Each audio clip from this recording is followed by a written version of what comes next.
All right. So a lot of our club members are operating outside the shack, where you say, in parks, over on summits, on lakes, on islands. Two of the few are Jaden, KO6EFM, and his father, John, KO6COW. The two of them are very prolific soda operators. That's summits on the air.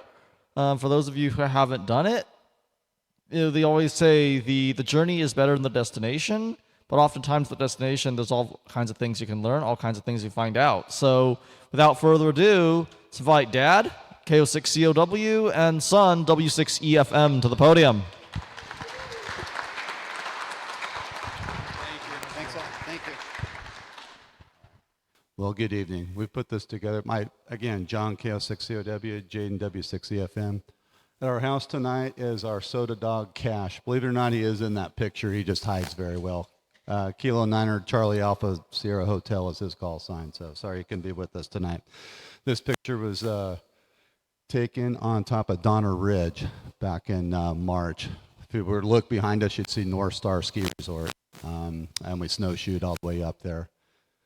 Summits on the air, what is it? Basically take all your radio gear, head up a mountain and talk to people. But a quick history lesson. It was started by a gentleman, John Linford, over in the UK.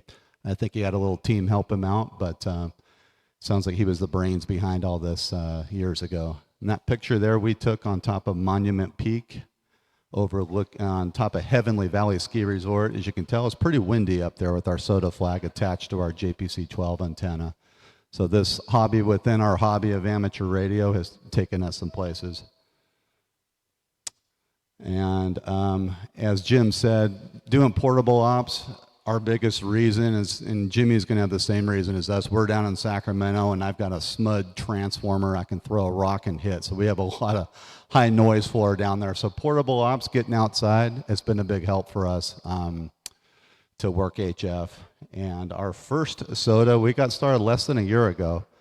So we're relatively new to this and we're still learning. I'm sure there's some soda professionals in here, but we're kind of rookies, but we're gearing this presentation towards the newbies as newbies ourselves and just kind of what we've learned in the last 10 months or so of doing this. Thank you, Brian. So our first soda was on top of Waterhouse Peak, and November of last year. And we were both techs at that time, camping out between 28,300 and 28,500. We're both extras now. We got a little more room to play with on the bands. 10 meter was really good last November, so we made our first contacts up there quite easily. But Waterhouse Peak is it stands over Hope Valley, about 30 miles south of South Lake Tahoe, West Carson River, kind of that area down there off of, I think, Highway 89 towards Kirkwood. And some pictures up there. Obviously, the two of us, that's our first ever soda attempt on a very cold morning, and it turned out to be a warm afternoon. And I'm going to pass it over to Jaden. He's going to talk about our gear that we've started with and that we're currently using. Okay, so I'm Jaden, W6EFM. When we first started, the left photo was on Waterhouse Peak. We brought way too much gear. That was a Yaesu 991A, a switching power amp, and a jackery, which I think each of our bags weighed around 20 pounds, and it was very heavy. Now we have transitioned to a much lighter setup. We have a Xiegu 6200, which is over there, with a much shorter cable, and it has definitely increased the amount of sodas that we can do. Antennas. On the photo on the left, we started out with a Delta Loop. This is on Twin Peaks or 7008, which is just west of the Lake Tahoe Airport. And now we've transitioned to a much lighter setup of an end-fed half-wave. We also usually carry a vertical. This is JPC-12, which is a quarter-wave ground plane. And that has worked on all of our sodas, and we have used it a bunch, and it has been a very effective antenna. In terms of gear that we bring other than radios, standard bug spray, bear spray, sunscreen, and I'll hand it back to my dad to talk about this slide. Okay.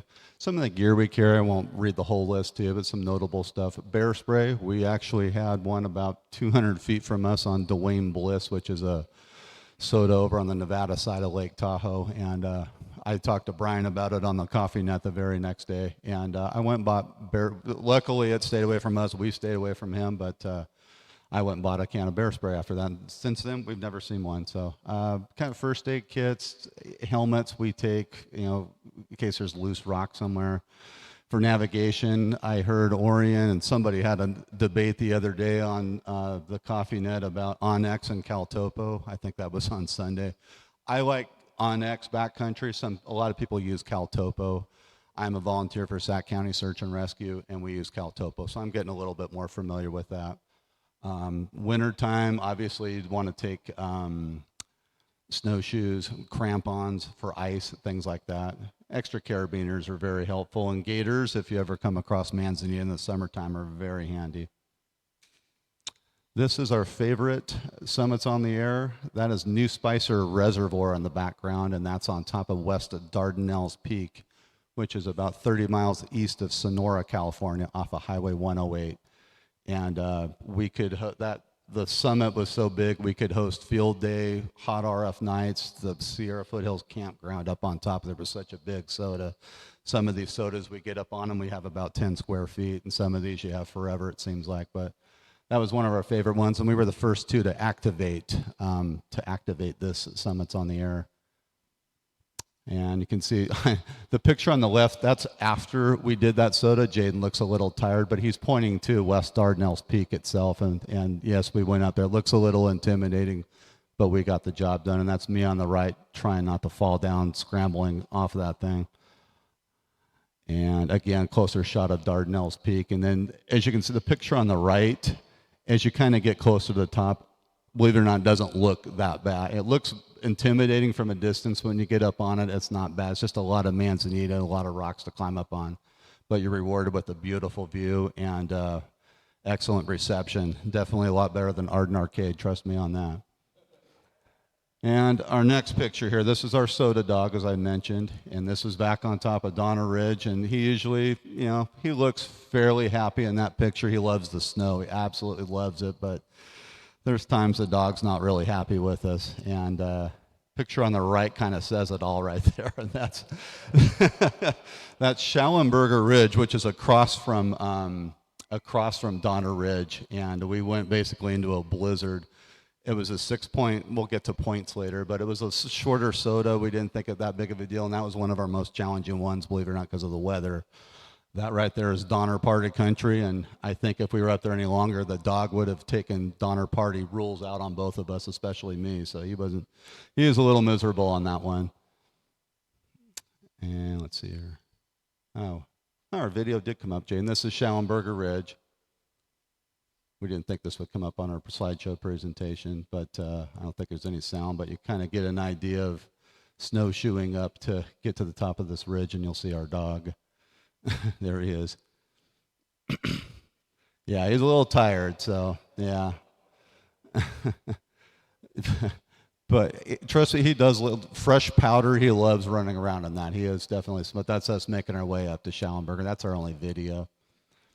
Then this one here is taken on top of Sugar Bowl Ski Resort, Mount Lincoln. Again, wind, we deal with a lot of it up on Summits on the Air. So if you go to do some sodas, no matter how much prep I do planning, we always hit wind. It's just the way it is, especially in the wintertime. And here's Jaden hiding under a tree, and this was this one, he's making his contact. You can see we're writing down with paper. This was before Jimmy showed us the Ham2, whatever the Polo app is. So we're writing everything by hand. We can barely feel our hands move. And yeah, I remember getting my last contact on that one. I had 3 contacts. I said, Jaden, let's go. And he said, no, Dad, you need 4. You need 4 to get points. We'll explain that later. And so I got a 4th contact, a gentleman up in Oregon, and he was having a beautiful day up there, and I can't feel my hands move. Sir, what's my signal report? And he's like, yeah, I'm running an end-fed half wave, 100 watts. Sir, what's my signal report? Yeah, I got a really nice, I'm like, sir, I need to go here. I can't feel my, So eventually, a signal report said 73, thank you, and I logged off, and we got out of there, and the ski patrollers are looking down at us, wondering why these two knuckleheads have a fishing pole sticking out of the snow with a 100-foot wire attached to it, what we're doing. So it was entertaining. It was very entertaining, Summits on the Air. And then I'll hand it back to Jaden for Boundary Hill, our toughest Summits on the Air. So Boundary Hill is in Yosemite National Park. I checked in on CoffeeNet actually when we were hiking up. It starts out with hiking up Upper Yosemite Falls, which is a tough task by itself. And then beyond that, it's it gets even more challenging, and it's long, very long. It is our longest SOTA so far, and definitely our most challenging. We had to use a lot of our equipment. We used crampons because there was lots of snow. This was in the spring, but there was still snow, and it was we sunk a lot, and it was slippery. I used crampons in the right picture. You can see them hanging off my backpack. On the right picture, you can also see we were hiking up a rock face. It is steeper than it looks, and it is also more slippery than it looks. The rock is wet, which made it a lot scarier. And as you can see, the snow, it was definitely very brutal, and it was a very brutal final ascent up to the summit. And to the SOTA website, so how to actually do a SOTA and log it. So first, if you want to create an account or sign in, you'll go to sota.org.uk, and then you'll be greeted with this page and click on Database. To the left of Database is SOTA Watch. We'll get to that in a minute. From there, from Database, you'll be greeted with this page, and then click on Login. You'll see this page, and then if you want to create a new account, you'll press Register.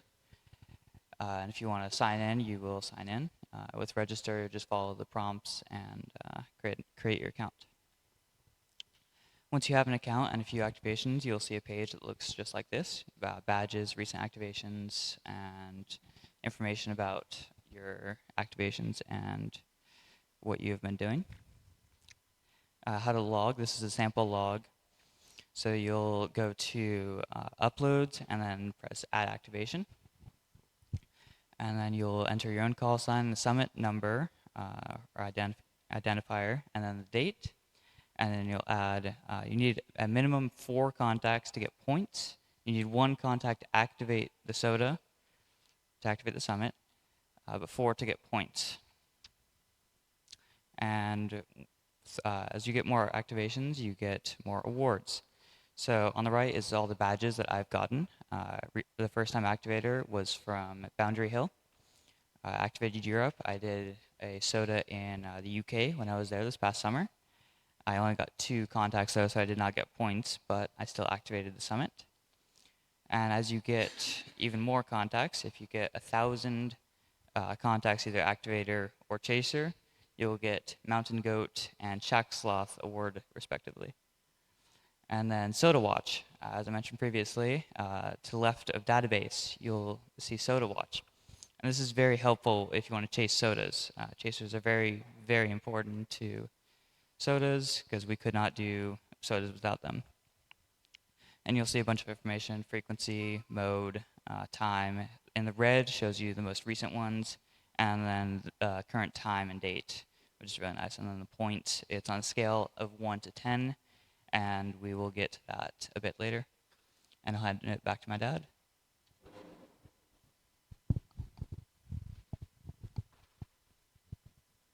Am I still on? Okay, cool. All right.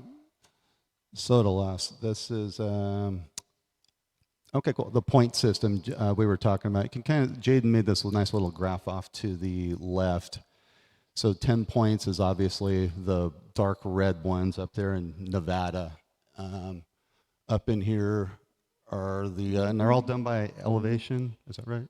Yeah, by elevation. So 10 points are higher than obviously the green ones or the lower ones. The green ones would be the more local Summits on the Air ones. They're above Folsom. And the 8 points, that's the highest we've been. Yeah, we haven't done 10-point ones. And then in the winter time from December 1st to March 31st, you get a bonus points. So we'll get to a slide here. Let's see here. It's not. Oh yeah, right there. So if you see the Dardanelles West 8 and then +3, in the winter time you would get that +3 between December 1st and March 31st. It's called the winter bonus. So we did our Donner Ridge one to get our winter bonus on March 29th, I think, a couple days before the end of it. But for Dardanelles West, we were the first time activators, and a lot of times you can go on the Sodalist site and you'll see a write-up or you'll see tracks laid out. And Jaden and I did a nice little write-up. So if you see the Dardanelles West up there under the Google, if you clicked on that, you'll see about a one-paragraph write-up that we did, kind of tips and tricks of how to get up there, things we ran into, and then pictures along the way. A lot of guys will do that. Yeah, yeah. Yeah. Thank you, Brian. Thanks. So it's just a way to help other guys out, show other guys kind of the path. And I got to give credit to Wayne W6DT. He is in, I think, Portugal right now. We learned a lot from Wayne at the Sierra Foothills breakfast on Saturday mornings. He kind of mentored us a lot. And his sidekick and partner in crime, Peter, Whiskey Bravo 6, Papa Oscar Tango, who I think has chased us 10 or 11 times, I think, go figure. He's given us a lot of advice just over the radio on QSOs and then just through email. So those two guys have mentored us tremendously, but they were the ones who kind of told us, hey, lay tracks for the next guy and help the next person out. So and that's what we're trying to do. We're help the next people out. And then you can see like the green line right there as Jaden did that on the computer just to show people our route to help the next person out get to the top of the soda should they want to activate the Dardanelles West down there by Sonora.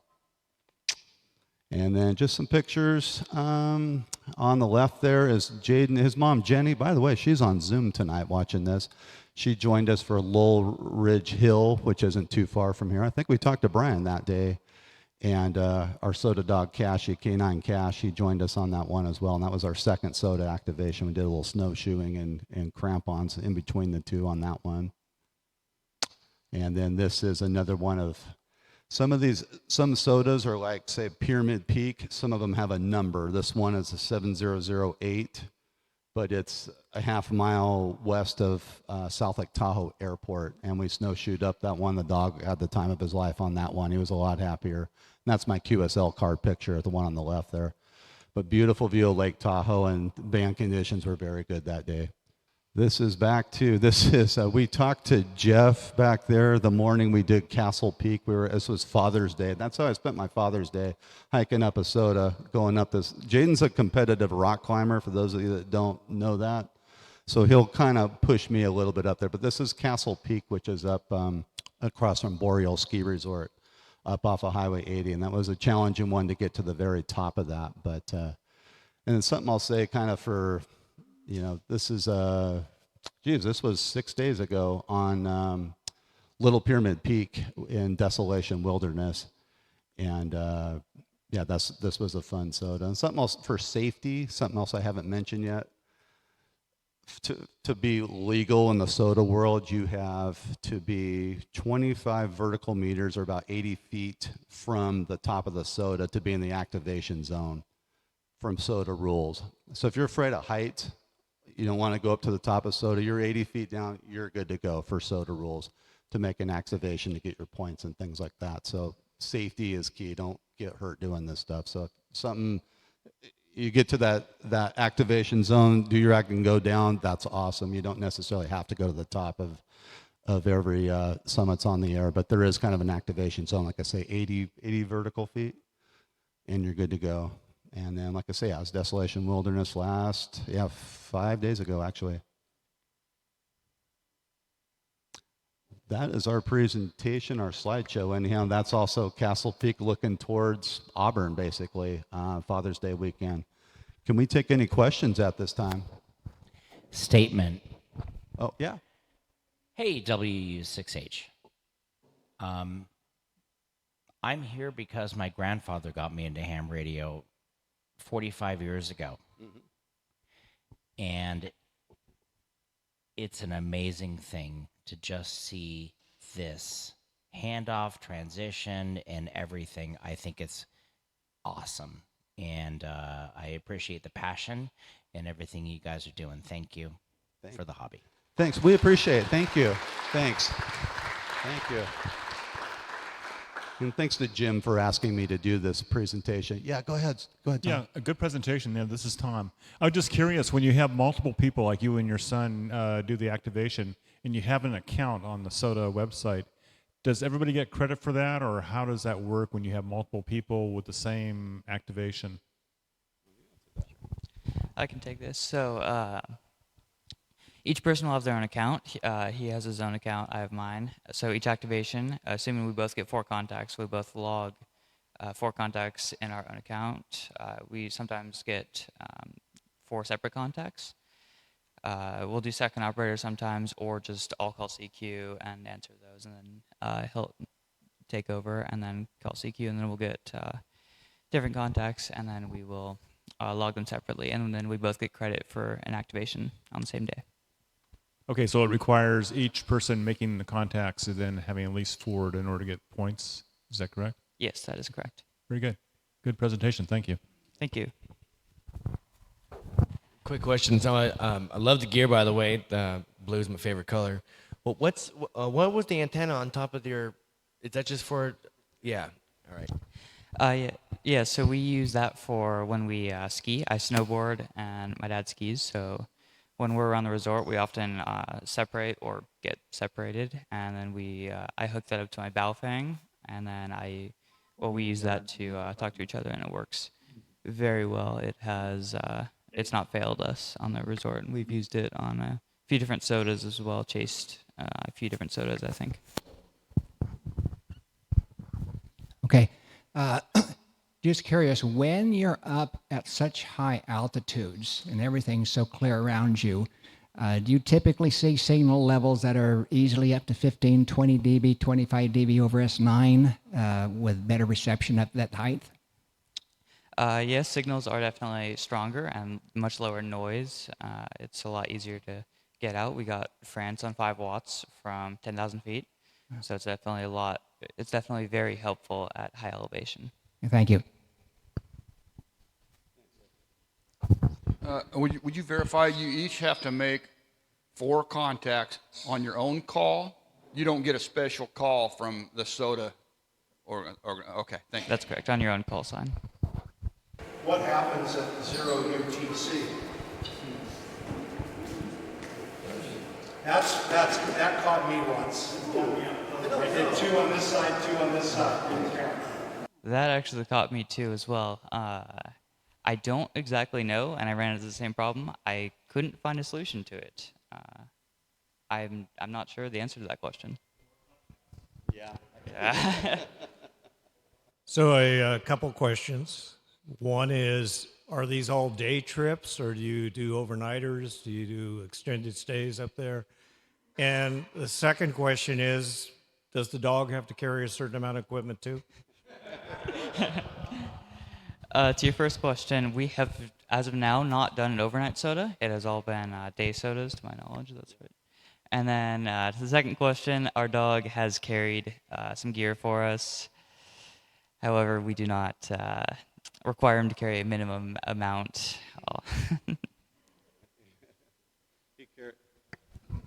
He carries the SOTA flag, my Xtena, and usually like a couple of carabiners. He carries light stuff, so we don't put him too much stuff. Thanks, Greg. So I have a question. How do you handle spotting? With spotting, so assuming you have cell service, which we haven't run into a problem with that. We have 2 different carriers. I have T-Mobile. My dad has AT&T. So we've always had cell service. And you will go to SOTA Watch and then log in with the same SOTA account that you have already. And then you will see a button. You'll see a white plus. And then you'll click that, and then you'll fill out a spot, and then it'll appear on SOTA Watch. You must have an account. You have to have a SOTA. You have to have a SOTA account. Thank you. Yes, on the other end, I'll hear people calling CQ, SOTA, and BOTA, and I'll answer them, and I'll enter it into the logbook of the world, ARRL's point there. Are there other things that the recipient is supposed to do on these things or on the contacts, or just entering it in the log is more than sufficient? For soda, you do have to my knowledge, you do have to fill out a chaser. You'll go to the same place that you would for an activation, but you'll go to add chaser QSO and then fill out that. You will have to do that for every, back. Yeah. You will add chaser, it's just to the left of add activation, and then you'll see something similar. You fill out your call sign, their call sign, date, and that will add a chaser QSO for you.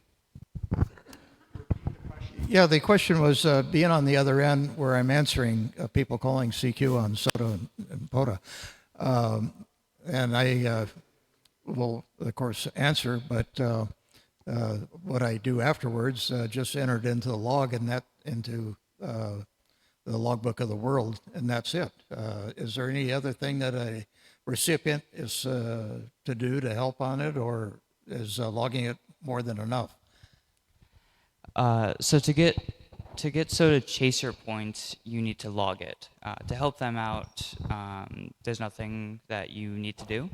They can just log their own activation, and it's really just honor code. But if you want chaser points for SOTA, at least, I think for POTA it's different. But if you want it for SOTA, you will need to add a chaser QSO.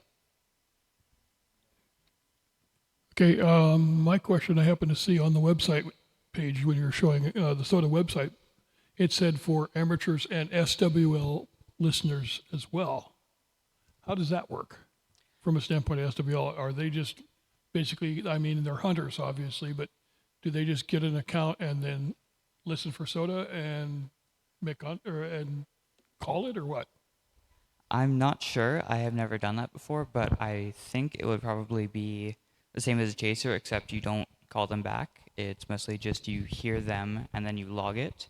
That's what I would assume. I'm not sure. I've never done it before. Yeah, a question regarding the summits that you go to. I know there's a list of summits that you can get points for. Is there any way to go and log a summit that isn't on the list and add it? You can, I think, nominate a SOTA. Okay. To be on SOTA maps, and then if it gets approved, it'll be on SOTA maps. But if you were to just go up and then call CQ SOTA, it wouldn't count. You have to first nominate it or have it be on the map. Right. There's nothing to log it to at that point, right? I think it's only. There's no record. Yeah. Okay. Yeah. Thank you. Does anyone in here know the answer to that question? Because we don't either. Because there's a couple mountains I'd love to have added. I don't know how to do it. Yeah, I would say so. Jeff might know. Yeah, we were just talking about this back here. There's a process to nominate it on the SOTA website. You have to dig for it, though. I have not been to that webpage, though. I've just heard about it. The nomination process isn't too complicated, but it probably requires, my guess, more than one person, ultimately, others that are wanting to activate that site. Thank you, Jeff.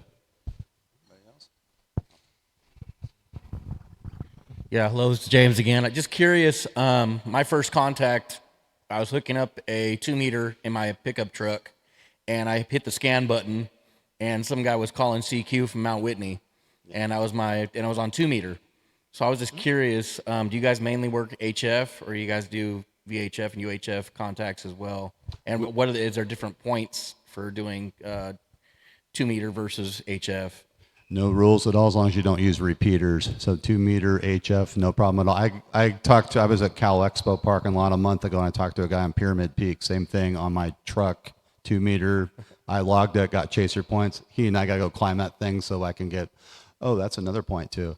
So if you chase somebody on a SOTA and then you go up and activate it, you get a complete SOTA. So you've chased and you've activated. I'm glad you brought that up. So, yeah, that's no problem. As long as you don't use repeaters, you log it as normal HF or simplex. Nice, very good to know. So you guys ever thought about like one working UHF and one working HF, to tag team it? We could. I'll let you guys answer that. Yeah, we haven't done that. We'll think that we'll we'll get back to you on that one. Go ahead, Brian. There had been some interest in the past for people to have a soda POTA day. And so maybe a question just for folks here, would you be interested in a certain day, a certain time, where people just pick their own summits, their own parks, and do this as a club event? Would there be any interest in that? We'll do it. We don't know when, but we're in. Count us Okay. in. Okay. We're in. Show of hands, or was that a no? Okay. We're That's in. what I was thinking. Portable Okay, ops thank you. guys, yeah. I have a question. On your Yosemite trip, how far of a hike was that? 9 hours. It was a 9-hour day. We got started in the dark and got back in the dark for Yosemite, and it was 12 miles. Yeah, 12 miles round trip. That was our most brutal. We won the lottery for Mount Whitney, and we were all gung-ho to do Mount Whitney in one day, thinking, yeah, we got this, until we did Boundary Hill, and then we said, we're not doing Mount Whitney in a day. No way. So I'm going to apply for that lottery next year to get at least 2 nights on the road, because that soda was brutal, and we said, no, we're not doing Mount Whitney, so not in one day anyhow. So that's not for the faint of heart. Anybody else questions? And Jimmy will have a really good presentation on POTA following us. Cool. And we got, oh, by the way, our gear is over here. Anyone is welcome to come over, check out gear, take pictures, ask us questions. It's over here at any time, and Jimmy's got a really good presentation. Yes, sir. Lessons learned not to do. Like the number one thing that you've learned not to do in all your trips. What have we learned? Oh, boy. Yeah. My God, there's too many things. Jeez, that's a good question. What have we learned? Take too much gear, I think. That's why we've lightened things up a little bit. Yeah, and take more water, for sure. We've learned that, so. And watch the weather. Orion's got a question. Brian wants me to embarrass myself. So I did Dick's Peak over by Eagle Echo Lake. And I got to the top of Dick's Peak, and we were watching the clouds in the distance. Actually, I was watching the clouds in the distance. I was on a QSO with a guy, I think he was up near Lassen. And then all of a sudden, this just big, huge thunderclap hit, and it was like right over the top of me. And the guy on the radio said, "What the heck was that?" Wow. Oh, so I got down off the hill. The other group that I was with didn't want to go to the top. And we're running down the hill, and my daughter and her friend go, "Hey, look at our hair," and it's standing straight up. Then another thunderclap or lightning goes through, and then it sucks on their face. So watch the lightning. Yeah. We haven't seen lightning yet, just a bear. That's the only thing that's really scared us, though. But it was from a distance. Any other questions for us? Yeah, go ahead, sir. Amplifying that 6200. Are you amplifying that Zygoose 6200? Funny you say that. We just got one about 3 days ago, and we have yet to try it on a soda. Otherwise, no, we're just straight up QRP 5 watts. So, but next time you talk to us, we'll have an answer for that one. We got one of those. What is it called? It's the Micro PA 100s. We just got one of those, so we'll see how it works. It works. The band conditions are good. It works. Gets the job done up on the summits. Yes, sir. On the power, they don't limit you to 5 or 10. No, there is no power limit. It's encouraged for a QRP, but there's no rule regarding it.